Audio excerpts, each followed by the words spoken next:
अस्सलाम वालेकुम, मैं अब्दुर्रहीम बेग। लंपी स्किन एक बीमारी का नाम है जो गाय और भैंसों पर अटैक करता है।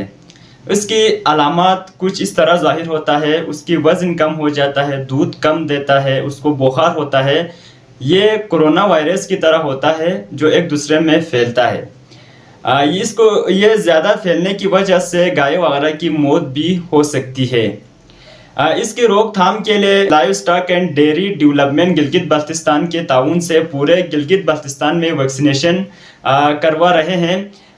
कूरू डिस्ट्रिक्ट गांचे में भी चंद दिन पहले वैक्सीनेशन का आगाज़ किया है, जो कि एक फर्शनास डॉक्टर आप कूरू वेटनरी हॉस्पिटल का आप इंचार्ज है डॉक्टर इलियास साहब, आप कूरू के घर घर जाकर ये वैक्सीनेशन कर रहे हैं। इससे अपने आपकी गाय और भैंस की जान बच सकती है। अगर आपने अभी तक वैक्सीनेशन नहीं किया है तो ज़रूर करें, ताकि आपकी गाय वगैरह की नुकसान होने से बच सके। बहुत